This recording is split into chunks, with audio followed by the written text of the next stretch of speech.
Bonjour mes petits loups. Bon, à tous ceux qui ont reçu des graines d'Artemisia annua, à tous ceux qui veulent semer de l'Artemisia annua, je vais vous expliquer, il y a une petite organisation à prévoir pour votre saison de plantation. Je tiens à préciser quand même que je ne vais pas faire autant de vidéos cette année que les années passées. Pour la simple et bonne raison que j'ai décidé cette année d'aider une amie, Catherine, donc mon amie, s'est retrouvée dans les non essentiels de la crise Covid et s'est retrouvée avec une clientèle qui a changé ses habitudes. Et donc je l'aide à se développer sur un plan numérique et se mettre à jour par rapport à ce niveau-là.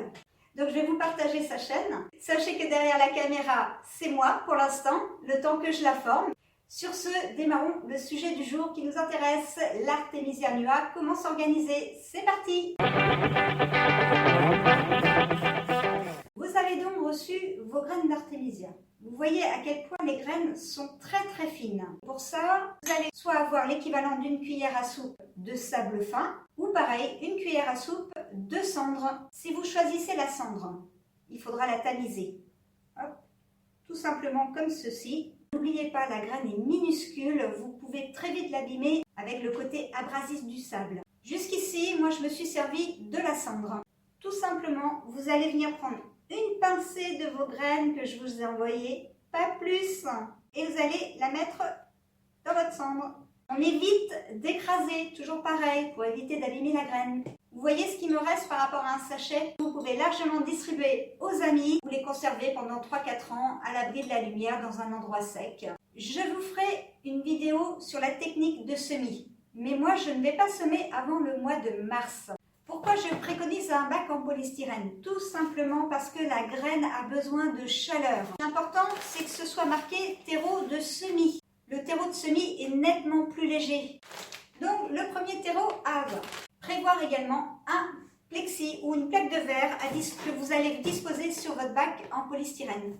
Donc important, plexi transparent, je vous dis, laissez passer la lumière. Et bien évidemment que cette plaque va nous permettre de concentrer la chaleur. C'est une graine qui a vraiment besoin de beaucoup de chaleur. La plante se développe, forcément vous allez avoir des jeunes pousses. Ces jeunes pousses sont minuscules, très fragiles, mais il va falloir quand même les transplanter. Tout ça, je vous montrerai dans une vidéo, mais c'est juste pour vous faire prendre de l'avance. L'étape de transplantation ne peut pas être évitée. C'est important pour le développement futur de la plante. Pour ça, il va vous falloir des pots environ de cette taille-là. C'est du 7 cm sur 7 cm. Pour la transplantation, là, vous allez passer sur un terreau universel. Pas la peine d'utiliser du terreau de semis qui est plus cher.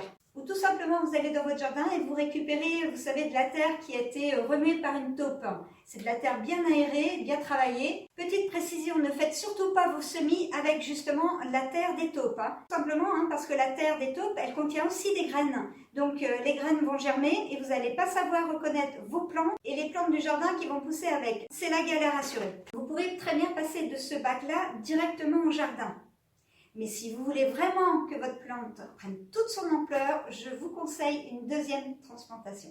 Il vaut mieux retourner au jardin, chercher du terreau de taupe et là mettre dans un bac un peu plus grand. Celui-ci fait 12 par 12 avec 13 de hauteur. Pour ceux qui n'ont pas de jardin et qui veulent faire de la culture en pot, vous voyez la taille, il faut au moins minimum ceci pour que la plante puisse avoir tous les minéraux, la nourriture dont elle a besoin. Ce pot fait 25 par 25 sur 30.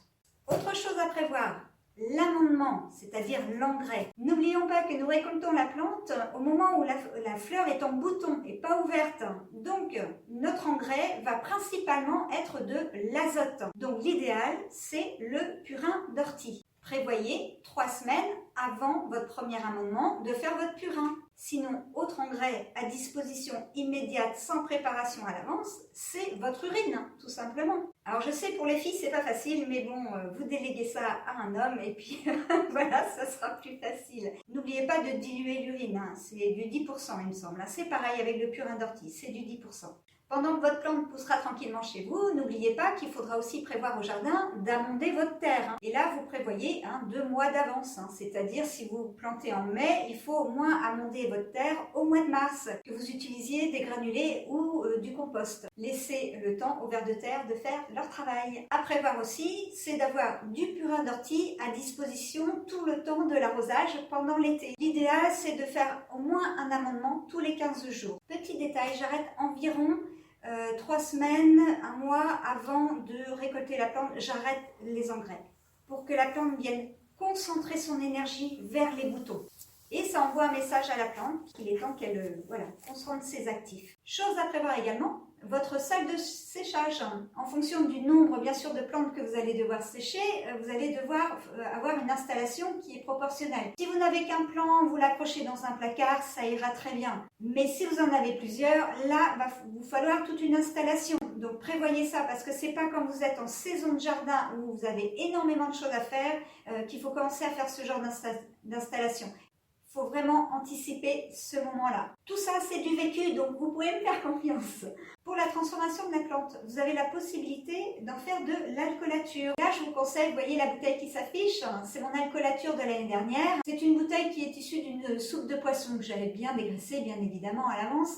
Ce type de bouteille, en fait, c'est super parce que tout simplement, quand vous allez devoir secouer, c'est plus facile qu'avoir un pot. Et en plus, les pots, comme le parfait, c'est pas simple parce qu'il faut mettre quelque chose pour appuyer la plante pour pas qu'elle remonte en surface et elle s'oxyde.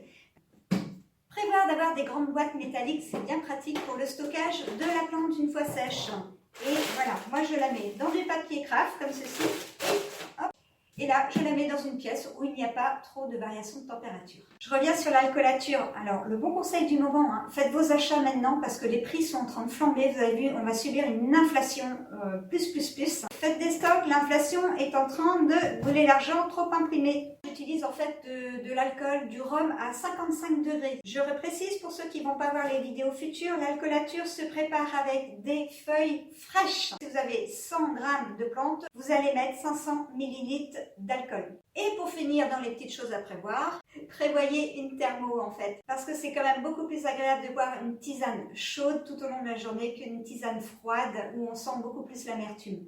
Donc voilà, moi j'ai ma petite tisane d'artémisia comme ceci. Et ce sera le mot de la fin pour aujourd'hui. Je compte un peu sur votre solidarité pour vous abonner, surtout les permapotes, tous les youtubeurs. Vous savez que c'est dur de démarrer une chaîne. Je compte sur votre solidarité pour aider mon amie Catherine à démarrer sa chaîne. Allez, sur ce, je vous embête pas plus longtemps et je vous dis à très bientôt. Ciao, ciao.